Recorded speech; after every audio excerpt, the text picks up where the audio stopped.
I help organizations and causes communicate with their communities, with media, with the public. I really enjoy being involved in cause-based communications, helping advance different public policy issues and find solutions to some of the toughest challenges out there. A rising star in business should be willing to do a couple of things. I think that folks should be willing to roll up their sleeves and get their hands dirty. I think that they should be willing to, when asking their team, whether that be volunteers, staff, contractors, or others, when asking them to do things, they should be always willing to do those things themselves, to never ask something of someone else that you're not willing to try to tackle yourself. And I also think that you have to have a listening ear. There are so many ideas out there in the world, so much knowledge beyond just what we have in our own experiences. And being able to collaborate with other people and listen to the best of the best ideas ensures that everyone gets to a more positive and productive outcome. If I could change one thing about the world, I think it would be to encourage everyone to be more active in their communities and take an active role in our society. We all benefit from the communities of support that are built around us, but people are looking for more support, whether that's on mental health challenges, whether that's people struggling in our communities and in our society. We all need to play an active role. Volunteerism is a really terrific way of doing that. We're seeing increasingly, or rather decreasingly, that folks are volunteering at a lesser rate in their communities, and that's causing a lot of organizations to struggle, a lot of long-time causes to experience a lack of support. I would love to see everyone around the world take time out of their day, their week, their month, their year, contribute money, find other ways of being involved that make sense for them and their lives so that we can continue to advance our communities. The best way to encourage women and young women to become business leaders is by exposing girls and young women to the range of options that exist out there. So many girls and young women don't even know what options exist in terms of the career paths that they could pursue, the careers of the future that are emerging now. By empowering girls and women, by seeking out opportunities to expose them to career paths, new fields, careers in the trades, for example, we can make sure that young women, that women of all ages, are able to pursue leadership in business and beyond.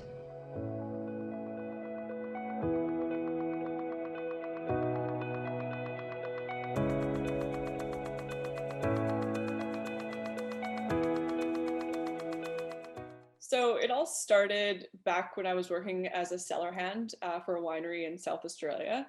I wasn't super into beer. The only stuff I knew was that warm crap sitting on the shelves of the BC liquor store for way too long. And it wasn't really a thing back in the day. It was 2011. No one went to breweries like we do now, where we hop around on weekends. And so I was working for this winery, and I stumbled across a small craft brewery, and they put down a pale ale in front of me, and I couldn't believe that this was a beer. It had characteristics much like a wine did, with aroma, texture, flavor, and from that moment on, I was hooked. And when I came home to Vancouver, I started researching more about the craft beer industry, and it still wasn't a huge thing here. So I was traveling around for work, doing a lot of research, and I started building a business plan in my head. Basically, what would I do differently? The breweries I had seen could have been, a little more cookie cutter style, and I was like, how do I bring, great craft beer with, the lounge vibes, where you have a great food program, you also have distribution. And I finished a business plan. I took it to family and friends, and I said, hey guys, what do you think? And I was expecting them to say, you're nuts, you're way over your head. And not one person did. So from that moment on, I was like, well, I guess I have to do it. And I found the space. I grew up on the North Shore, and so I needed to find a space large enough for my plans. So Wild Eye is 13,000 square feet. So we have major distribution plans, but we're 2 years in now, and we're already expanding to Alberta and soon to be Hong Kong as well. So we're starting to try and go global with the company. It might be an obvious one, but I think determination is really important. And, that positive feeling that you're making the right decisions, and to basically problem solve through any situation. I think in my mind, that's one of the most important things. Um, Another would be knowing when to lead your staff in the right direction, and also knowing when to back off and to not micromanage. You know, being in this industry for quite a long time, I've seen both sides, and you know, you want your staff to feel like they're important and they're making the right decisions. So, you know, knowing when to make the right decisions in that regard, I think is really important. Um, and I guess also, you know, asking for help.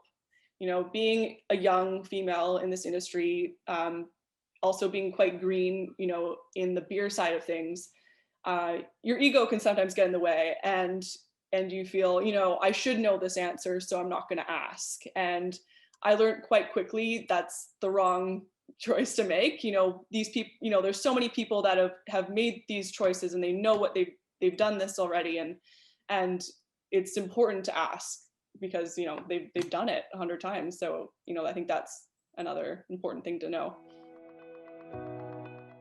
Of course, COVID has been a really big challenge. You know, navigating, you know, cash flow, payroll, rent, and all that, while, you know, all of our restaurants are either shut down or, you know, operating at a third of the capacity. That's obviously been really difficult. But, you know, as a whole, as a company, I would say during the build out, we struggled a lot with permitting and all of that. But halfway through, we had purchased our brew house, and the company went into receivership. So having to figure out, okay, this was the biggest chunk of money we've spent thus far was on this brew house, and being told, you know, it's going up for auction, best of luck to you on the bidding process when you've already paid for 90% of it. So trying to figure that out and dealing with banks and everything like that was definitely the biggest challenge. And I think it's really important to support women, stand with women and support inequality, and to honestly do the work and understand what is right and what is not. And it honestly, it all comes down to support and making sure women feel empowered in this industry.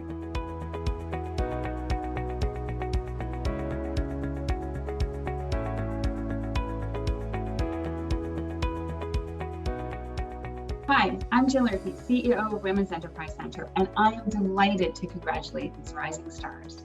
Not only have these award winners achieved great things in their own careers, but they're all working to showcase more women in leadership roles. At Women's Enterprise Centre, we support women entrepreneurs across the province with integrated services and capital as they start, lead, and grow their own businesses. And we need more women role models to close the gender gap. All of these rising stars have the mindset and drive to make that change. Congratulations to Paige, Diamond, and Samantha. And thank you to BC Business Magazine and all the sponsors of the Women of the Year Awards for profiling these incredible rising stars.